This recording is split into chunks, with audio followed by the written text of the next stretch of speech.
red as the bloodshed, blue as the wounded, white as the crosses on our soldiers' graves. Through the rain, through the sun, these colors never run.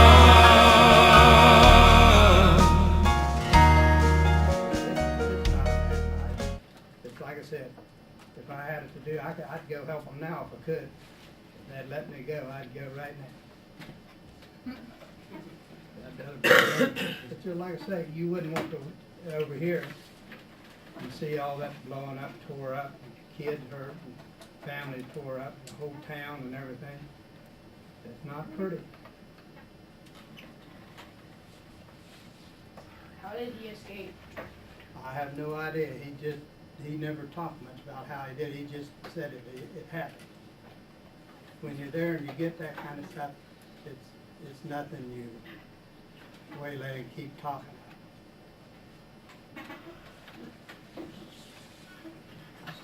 Did you ever see your brothers when you were there? Yes, I got one that's in there, Robert, Eugene Cox. Him and I have been all over the world together. Started out, met him in Hawaii, he's over in Germany, down in Vietnam, more in a Korean situation.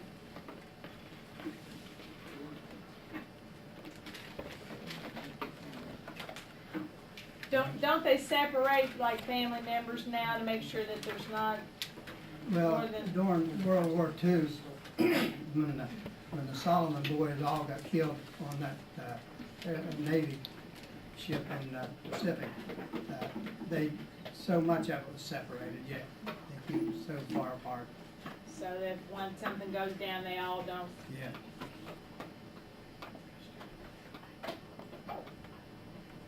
That's me.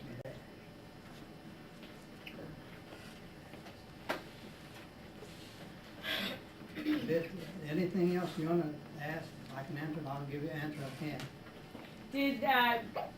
Did you receive any kind of like, did they train you when you got there for your position, or did you decide what you wanted to do? Well, you're or? trained here before you leave the States to know what you're doing and the job you have to do. Like myself in the Air Force, I was fuel system technician. If you had it was leaking, it couldn't fly. If you had pumps bad, it can't go. If you have valves that's stuck or froze shut, you can't fly if you can't transfer fuel. You have to know what you're doing. And the guys that were drafted, what did they just kind of give them just a kind of a boot camp crash Well, no, course? they were sent through regular training just like anybody else. How long would that be? Well, sometimes it depends on what the job was and how many weeks it takes, anywhere from 6 to 9 weeks to 13 weeks, or maybe 6 months. It depends on what the training you're in. And like at Morse code, it'd take a little longer for people to understand how to understand the Morse code or decode or that kind of stuff. And that kind of training. Then if you get into electronics and that's a little longer. That'd probably take about 14, maybe 16 weeks. Then you get into armament, which I was into. It takes close to 14 weeks. Then you get into fuel system. That takes close to about 12 weeks training. And it's on the job training. You learn it on the job as well as going to school for it. You get it. You go to school continuously. School don't quit, even just because you're down here going to school now, learning the basic education. When you get older, when you get out working, you still have to go to school. You still have to learn. I'm still going They have new aircraft, new new mechanical positions, everything and anything. Administrative, the same thing.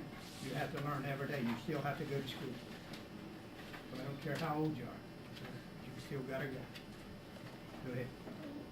How old were you in the war? 17. 17 years old. And do it again if I could. Was it scary? Huh? You were scared? Was it scary? You did?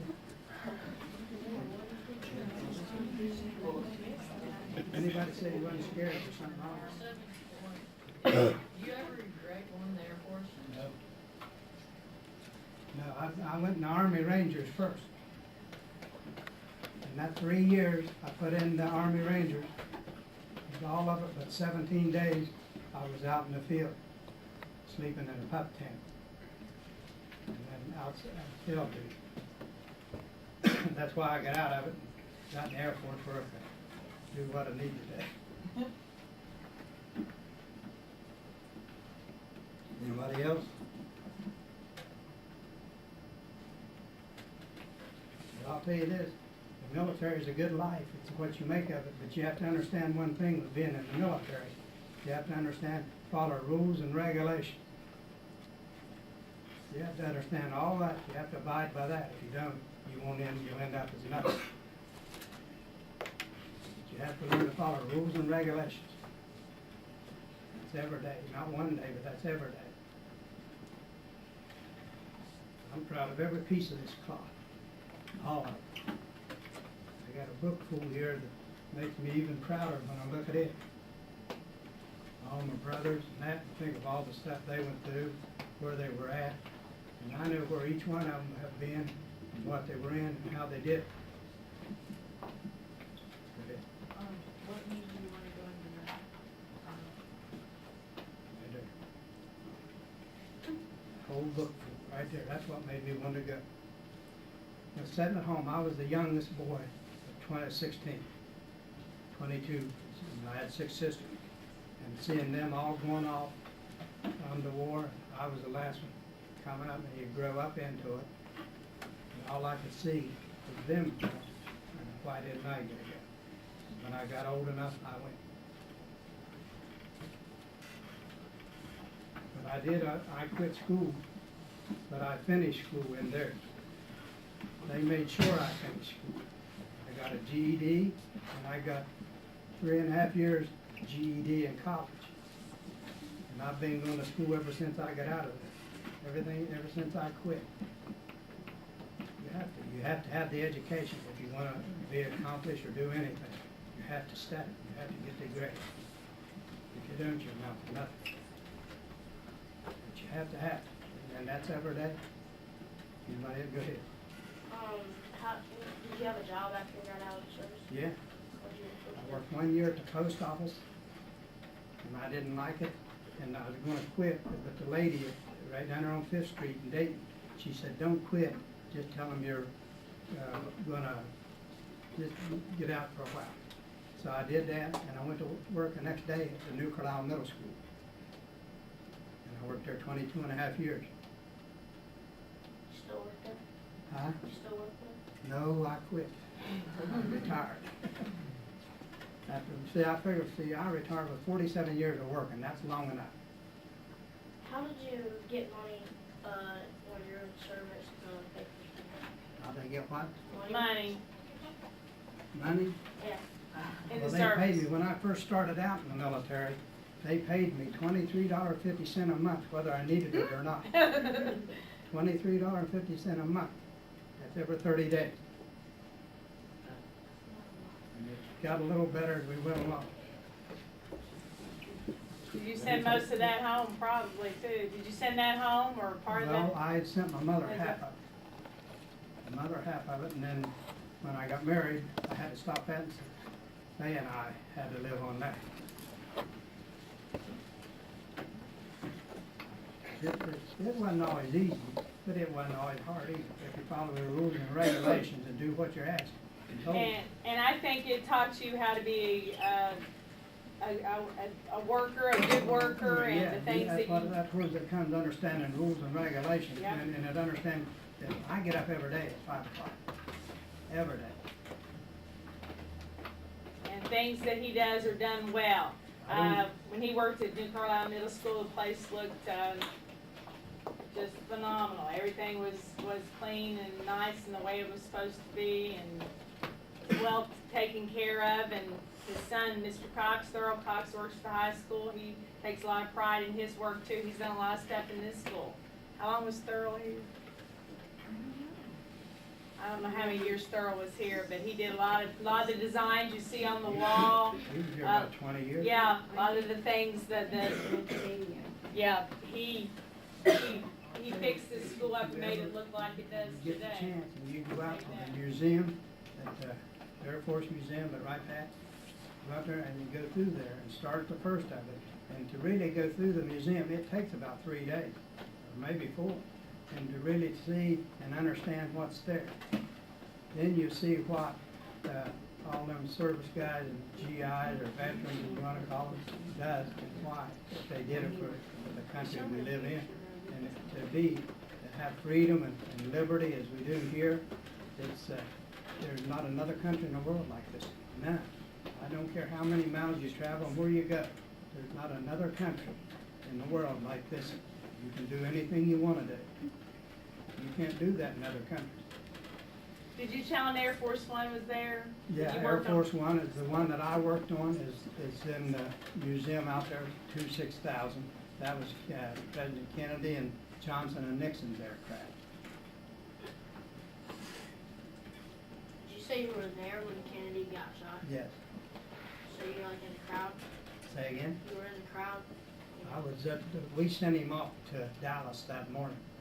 I worked on the aircraft, and we wanted him, we asked him to take the bubble car, but he didn't want to take it because it was warm and everything, and so he didn't take it, and that's what happened. He was in the convertible, wasn't he? Yeah. But they asked him, we had the bubble and everything ready to load and to go with it, but he didn't want it. That's what happened. Him and General Conley General Conley was with him.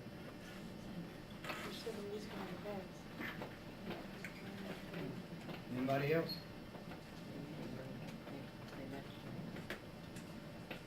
Did you dare to think about wearing a vest or being out, he just wasn't concerned? All your security guards with him wore a vest, but no, they didn't want, that was too high for them to do that in their staff. Where was he shot at? He was hit twice, 3 times. 3 times.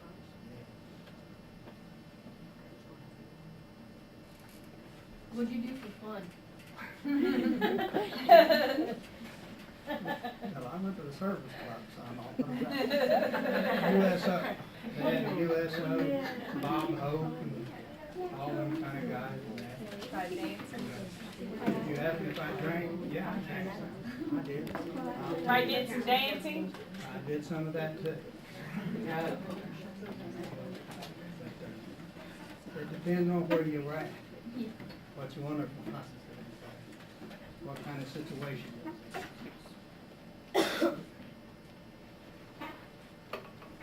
How did you meet Faye if you were in the military?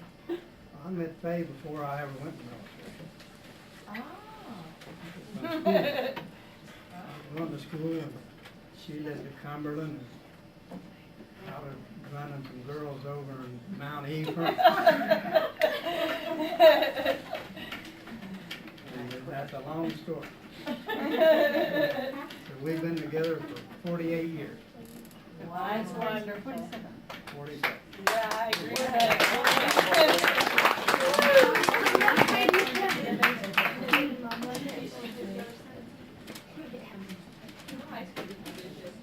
Caldwell, Ohio. Caldwell. Caldwell High School. Over in Noble Faye, County. what was in the it eastern like part of having a Ohio. husband in the military? Was it scare you? Around Yeah, there were times, and you know, when he had to fly out and leave, yeah, I would be worried, concerned, and sometimes I can get sick at my stomach just worrying about them going. Once I knew he was there, I was okay, but they'd contact me and let me know he was coming back in, because they knew how I was. I just get really upset. How many weeks at a time would he be gone? Sometimes 30 days, sometimes 60. They sent him to Goose Bay, Labrador. We went to Limestone, Maine, which was 3 miles off the Canadian border. And 30 days after we was there, they sent him to Goose Bay, Labrador. It would be 30 days, TDY. They just forgot one little thing, how to bring him home. So he was there, and they flipped a coin, I guess. Wasn't that it? They flipped a coin, and he got the flip and got to come home. I was up there, I didn't know a single soul. In the snow up like this, I didn't know anybody there. So you had a lot of the kids by yourself, We like, didn't have any children when we That's went to important. Maine, but yeah, we had the kids and I was by myself in Japan a lot. And then we'd be gone. Most of the time, out of 4 years, probably 2 of them alone. Wow. I just wondered what it would be like, you know, I mean, I think I'd worry myself to death. You did, but you also had to learn how to deal with it, how to survive it. It makes you a stronger person. You become more independent because you did have to learn how to do these things, you know, and make the decisions.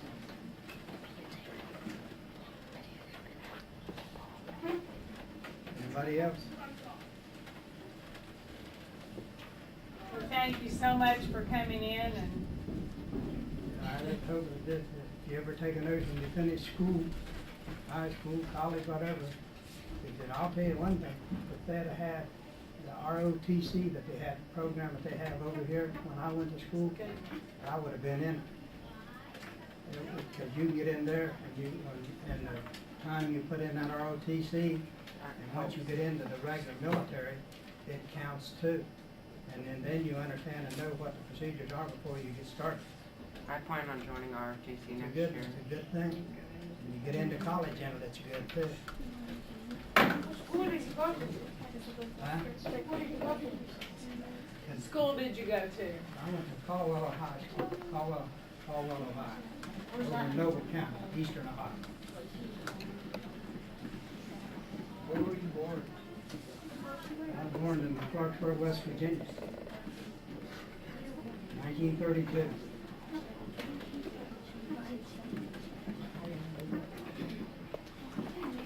What do you think about what's going on in Korea right now? Do you think, does that scare you to see? No. But I'll tell you why. You take, everybody worries about that, but our government knows what they're doing. Because on Guam, we had 52 sitting there loaded with the A-ball. It's ready to go in a minute, a second.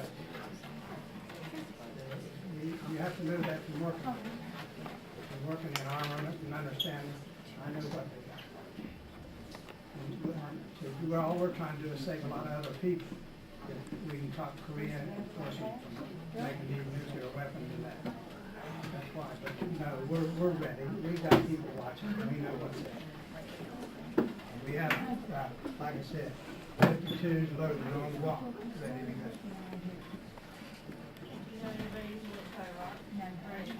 Yeah, I got a relative over there now. I've got a big package I want to send to him for Christmas. I hope he gets there. But that boy that made this book for me, it's his son. He's in Iraq right now. I'm sending him a package for Christmas. Go ahead. Do you know how long, like, if you pull the pin on a grenade, how long it takes to blow it? 4 seconds. When you bolt and you hold, when you flip the hand, you've got about 6 seconds. Just 'cause the movies I've seen them throw them in there, then they take Yeah. a couple of Well, then you don't know what they're doing in movies. You can't believe all that. Different stuff. You can't pull a pin out of a grenade. That's different. In movies is something else. When you got the real stuff, it's a lot different. Tell me about your burial site, about the Cox burial site. Oh, yeah, that's little cemetery. If you ever been out around Wright Patterson out there, and you go on 235 there around the perimeter road, and where that theater is, that little cemetery, sitting right there at the end of the runway, there's all my relatives in there. I didn't know it. I was school guard duty there. We had every name on them tombstones, Philip Cox and all that. But I didn't know at the time. But then my relatives used to own that whole prairie valley there. And they're all relatives. That's where John Phillip and Elizabeth and John V. You'd have to go out there and read the tombstones to get all the names, but they're relatives of the Cox Cemetery.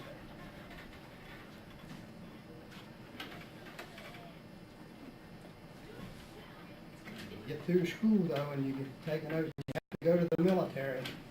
You got to know what you're doing. You got to have the education. Nowadays, they don't just take anybody. It's a good life if you follow rules and regulations. I wish I was young enough I could go over and help him today, because like I said, I'd rather do it over in Iraq than have him here in our yard. What was your mom's name? Your mom's name? Hey, Hey, your mom? same shoes. But this, see, if you ain't got this is what makes the uniform look complete, when you got your hat. That puts it on and makes it look like who you are. So if you have any questions you'd like to know, I'll answer any I can. What did you say you were in the Air Force? What did you say you were in the Air Force? Where? What did you say? What were you doing? Fuel system technician. Worked inside the tank. But when I said it didn't fly, they don't fly because it was grounded, because of a bad situation. Too much of taking somebody else's life. You have to know what you're doing to put a red X and